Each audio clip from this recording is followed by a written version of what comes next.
Good morning to all of you. आज की कक्षा में आप सभी का स्वागत है। आज हम एक नया अध्याय शुरू करने जा रहे हैं जिसका टाइटल है मुद्रा और साख। सबसे पहले मैं आपको बताता हूं कि मुद्रा क्या होती है। What do you mean by मुद्रा, यानी कि मनी। मुद्रा क्या होती है? वो माध्यम जिससे हम वस्तु और सेवा को खरीद सकते हैं व बेच सकते हैं।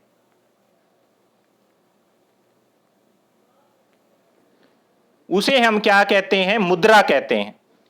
जैसे कि आपको बुक की जरूरत है, आप बुक खरीदने के लिए जाते हैं और दुकानदार को पैसे देकर के बुक खरीद लेते हैं, तो आप क्या खरीद रहे हैं? वस्तु खरीद रहे हैं। क्या खरीद रहे हैं? वस्तु खरीद रहे हैं। इसी तरीके से मान लीजिए आप किसी मोबाइल की दुकान पे जाते हैं और वहां से अपने मोबाइल के ऊपर रिचार्ज करवाते हैं, मोबाइल को टॉक टाइम डलवाते हैं, तो आप क्या ले रहे होते हैं? सेवा ले रहे होते हैं। उसके लिए भी आप क्या दे रहे होते हैं? पैसा दे रहे होते हैं। तो दोनों चीजें आपको यहां बताई जाएगी। पहले तो हम बात कर रहे हैं कि मुद्रा क्या होती है। पहले हम किसकी बात कर रहे हैं कि मुद्रा क्या होती है। उसके बाद में सेकंड हमारा जो पॉइंट स्टार्ट हो रहा है वो आता है अब साख, कि साख किसे कहते हैं। अब साख क्या होती है? बैंकों द्वारा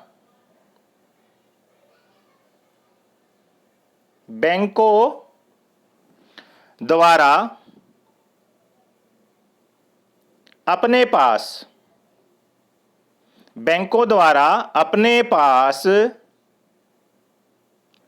जमा धन को मांग जमा के रूप में निर्मित करना। यानी कि जो बैंक होता है, हमारे पास जब एक्सेस में पैसा होता है तो हम क्या करते हैं? उस पैसे को बैंक में जमा करा देते हैं। उस पैसे को कहां जमा करा देते हैं? बैंक में। बैंक क्या करता है? उस जमा धन को जब कोई दूसरा व्यक्ति वहां उधार लेने के लिए आता है तो उसको क्या कर देता है? वो दे देता है। उसको क्या कर देता है? दे देता है। तो उसको जो रुपए दिए जाते हैं वो बैंक की क्या कहलाती है? साख कहलाती है। और जिस भी बैंक के द्वारा लोगों को ज्यादा से ज्यादा उधार देने की क्षमता होती है बैंक पे, तो उसकी साख उतनी ही क्या होती है? अच्छी होती है। कई बार हमने देसी लोगों से भी सुना होगा कि उस व्यक्ति की साख तो अच्छी नहीं है। साख अच्छी नहीं होने का मतलब समाज के अंदर, सोसाइटी के अंदर उसके ऊपर कोई भी व्यक्ति विश्वास नहीं करता। कोई भी उस व्यक्ति का लेन देन क्या नहीं है? ठीक नहीं है। जबकि बैंक का लेन देन क्या होता है? सबसे अच्छा होता है। तो अभी तो आपको टाइटल का पता लग गया कि मुद्रा किसे कहते हैं और साख किसे कहते हैं। आइए अब हम इस पाठ की शुरुआत करते हैं। हमारा फर्स्ट जो टाइटल है वो है मुद्रा विनिमय का माध्यम। अब आप देखिए अपनी सोसाइटी के अंदर नजर घुमा करके कितनी ऐसी काम है सुबह से शाम तक जिसके लिए हम किसका इस्तेमाल करते हैं? मुद्रा का इस्तेमाल करते हैं। आप एक सूची बना सकते हैं उसकी कि कितनी वस्तुएं आप खरीदते और बेचते हैं वह मुद्रा के माध्यम से। तो जितनी भी सेवाएं हम लेते हैं या जितनी भी वस्तुएं हम खरीदते हैं उसके बदले में हम क्या देते हैं? मुद्रा देते हैं। लेकिन कुछ मामले ऐसे भी होते हैं जहां पर मुद्रा नहीं दी जाती है बल्कि भुगतान करने का वादा किया जाता है। वो वादा किससे हम पूरा करते हैं? चेक से करते हैं। हम उसको रुपए नहीं देते हैं, जबकि चेक भी एक प्रकार की क्या है? मुद्रा है। जिस भी व्यक्ति के नाम हम चेक काट के दे देते हैं वो उस बैंक से जाकर के हमारे अकाउंट से पैसा क्या कर सकता है? ले सकता है। तो चेक भी एक प्रकार की क्या है? मुद्रा है। और जैसे मुद्रा, जैसे कि मनी जो होता है, जिसे हम आज के टाइम में क्या कहते हैं? करेंसी कहते हैं। एक तो हमारी मुद्रा का रूप कौन सा है? करेंसी है। और दूसरा हमारी मुद्रा का रूप क्या है? चेक है। तो बहुत बार जो है भुगतान हम किस में करते हैं? चेक के अंदर भी कर देते हैं। तो आपने कभी सोचा है कि अगर खरीदारी मुद्रा के जरिए नहीं होती तो क्या होता? बहुत से ऐसे हमें जो है उदाहरण मिल जाएंगे कि मान लो किसी व्यक्ति के पास मुद्रा है, तो वो उसका विनिमय किसी भी वस्तु या सेवा खरीदने के लिए क्या कर सकता है, आसानी से कर सकता है। और सपोज कीजिए कि हर कोई मुद्रा के रूप में भुगतान लेना भी क्या करता है, पसंद करता है। क्यों? क्योंकि वो उस मुद्रा से अपनी जरूरत की कोई भी अन्य वस्तु क्या कर सकता है, खरीद सकता है, दूसरी अपने इस्तेमाल की। उदाहरण है जैसे कि एक जूता निर्माता है, उसका उदाहरण हम यहां पर ले रहे हैं हमारे पाठ के अंदर। वो बाजार में जूता बेच करके क्या खरीदना चाहता है, गेहूं खरीदना चाहता है। तो जूता बनाने वाले को पहले क्या करना पड़ेगा, अपने जूते बेचेगा, उससे वो मुद्रा प्राप्त कर लेगा। मुद्रा प्राप्त करने के बाद उस मुद्रा से वो क्या कर लेगा, गेहूं खरीद लेगा और बहुत आसानी से अपना काम क्या है कर लेगा। अब हम यहां एक दूसरी चीज को देखना चाहते हैं कि एक होता है आवश्यकता का दोहरा संयोग। क्या होता है? आवश्यकता का दोहरा संयोग। इसके बारे में जानना बहुत जरूरी है कि आवश्यकता का दोहरा संयोग क्या होता है। अभी हमने बात की कि मुद्रा अगर विनिमय का माध्यम है तो हम कोई भी वस्तु बेच करके उससे मुद्रा खरीद लेंगे, उससे मुद्रा प्राप्त कर लेंगे और उस मुद्रा से हम कोई भी सेवा या वस्तु क्या कर लेंगे, आसानी से खरीद लेंगे। लेकिन सपोज कीजिए आपके पास विनिमय का माध्यम मुद्रा नहीं है, बल्कि विनिमय का माध्यम क्या है, वस्तु है। क्या है? वस्तु है। विनिमय का माध्यम क्या नहीं है, मुद्रा नहीं है, बल्कि क्या है, वस्तु है। तो जहां वस्तु से विनिमय होता है, मुद्रा की जगह जहां वस्तु से विनिमय होता है, वहां आवश्यकता का दोहरा संयोग क्रिएट हो जाता है। उसका मैं एक एग्जांपल बताता हूं आपको, अब ध्यानपूर्वक देखें। मान लो एक आदमी को गेहूं बेचना है। क्या बेचना है? गेहूं। एक आदमी है, वो क्या करना चाहता है, गेहूं बेचना चाहता है। ये आदमी है, ये आदमी क्या करना चाहता है, गेहूं बेचना चाहता है। इसके साथ साथ में इस आदमी को बेचना तो क्या है, गेहूं, और खरीदना इसको क्या है, क्या खरीदना चाहता है? मान लो ये टीवी खरीदना चाहता है। क्या खरीदना चाहता है? टीवी। और विनिमय का माध्यम मुद्रा नहीं है, क्या है, वस्तु है। तो पहले तो इसको किस आदमी को ढूंढना पड़ेगा, जो आदमी क्या करता हो, एक दूसरा आदमी ढूंढना पड़ेगा। इसको क्या ढूंढना पड़ेगा, एक और आदमी इसको क्या करना पड़ेगा, ढूंढना पड़ेगा। इस व्यक्ति को कोई दूसरा आदमी ढूंढना पड़ेगा जो क्या करता हो, टीवी तो बेचता हो। क्या बेचता हो? टीवी। और गेहूं क्या चाहता हो, खरीदना। यानी कि इस आदमी की तलाश है जो आदमी टीवी बेचना चाहता हो और गेहूं क्या करना चाहता हो, खरीदना चाहता हो। तब जाकर के यह व्यक्ति अपना गेहूं बेच सकता है और टीवी क्या कर सकता है, खरीद सकता है, वस्तु विनिमय में। क्योंकि वस्तु के बदले वस्तु मिलेगी। अगर यह व्यक्ति किसी उस व्यक्ति को गेहूं दे देता है जिसे गेहूं तो खरीदना है लेकिन टीवी नहीं बेचना, तो यह कैसे गेहूं प्राप्त करेगा, टीवी प्राप्त करेगा उससे।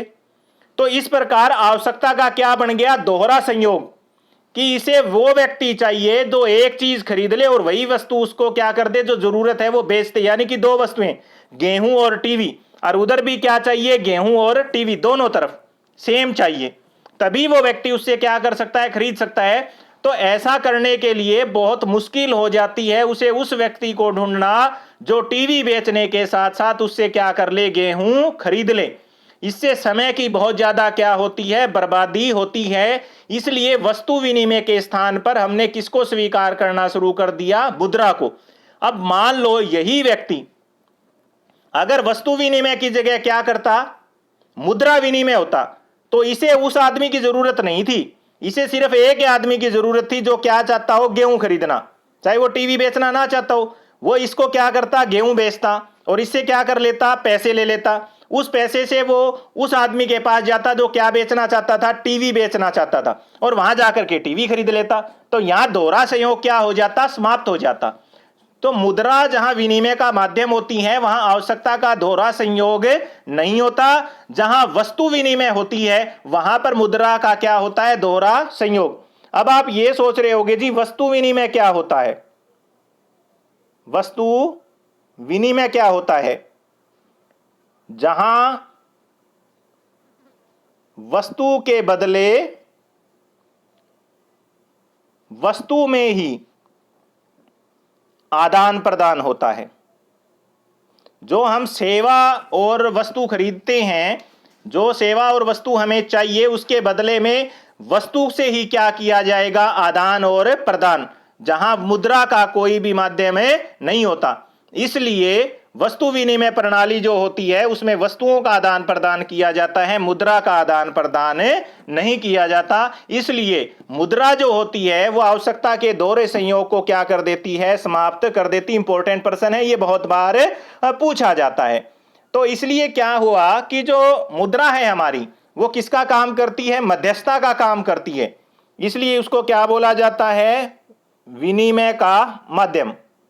कई बार ये प्रश्न आ जाता है कि विनिमय का माध्यम किसे कहते हैं, मुद्रा को विनिमय का माध्यम क्यों कहते हैं। तो हम क्या बताएंगे कि मुद्रा विनिमय प्रक्रियाओं में मध्यस्थता का काम करती है, इसलिए इसे क्या कहते हैं, विनिमय का माध्यम कहते हैं। उसके बाद में नेक्स्ट हमारा जो पॉइंट यहां स्टार्ट हो जाता है वो आता है आधुनिक रूप में मुद्रा। और आधुनिक रूप में एट प्रेजेंट में हमारे पास जो मुद्रा है, अगर आप प्राचीन मुद्राओं को देखेंगे तो ये दिखाई गई है। ये गुप्त काल का सिक्का है, दो धातु का बना होता था। ये तुगलक के काल का यहाँ दिखाया गया है। ये अकबर के टाइम का सोने का दिखाया गया है। ये प्राचीन काल के आहत सिक्के यहाँ पर दिखाए गए हैं। तो आप इन सिक्कों के अंदर अगर देखेंगे तो ये किससे बने हुए हैं, धातुओं से। किससे बने हुए हैं, धातुओं से। लेकिन अगर आज की आप मुद्रा को देखेंगे तो वो किससे बनी हुई है, कागज से बनी हुई है। प्राचीन काल की मुद्रा में और आज की मुद्रा में ये बहुत बड़ा अंतर है, क्योंकि जो प्राचीन काल की मुद्राएं होती थी वो क्या होती थी, महंगी होती थी। उनका मूल्य जो है उनके निर्माण से पता चलता था। क्यों, क्योंकि उनका निर्माण महंगी धातुओं से किया जाता था। जबकि आज की जो मुद्रा है उसका निर्माण किससे होता है, कागज से होता है। उसको क्या बोला जाता है, करेंसी बोला जाता है। क्या बोला जाता है, करेंसी। तो सबसे पहले आइए हम किसके रूप में पढ़ते हैं, करेंसी के बारे में पढ़ते हैं। किसके रूप में पढ़ेंगे, पहले करेंसी के रूप में, क्योंकि मुद्रा के जो प्राचीन रूप है वो मैंने आपको बता दिए, सोने, चांदी या फिर तांबे या फिर कांसे के जो है सिक्के बनाए जाते थे। आज हम बात करते हैं आधुनिक रूप में। तो आधुनिक रूप के अंदर जो आपकी मुद्रा होती है वो किस में होती है, कागज के नोट से होती है। किसके नोट होते हैं, कागज के नोट होते हैं। जबकि प्राचीन काल के अंदर जो मुद्रा होती थी वो बहुमूल्य किसकी बनती थी, धातुओं की। लेकिन आज धातुओं की नहीं बनती है। अनाज और पशुओं की तरह वे रोजमर्रा की चीजें नहीं है। तो आधुनिक मुद्रा का इस प्रकार का अपना कोई भी इस्तेमाल नहीं है। फिर भी जो है उसका एक मूल्य होता है। अब यहां ये प्रश्न आ जाता है कि ये इतनी महंगी भी नहीं है, उसके बावजूद भी ये विनिमय का माध्यम है। तो वो क्यों किया जाता है, इसे जो है विनिमय का माध्यम इसलिए किया जाता है क्योंकि कोई भी किसी भी देश के द्वारा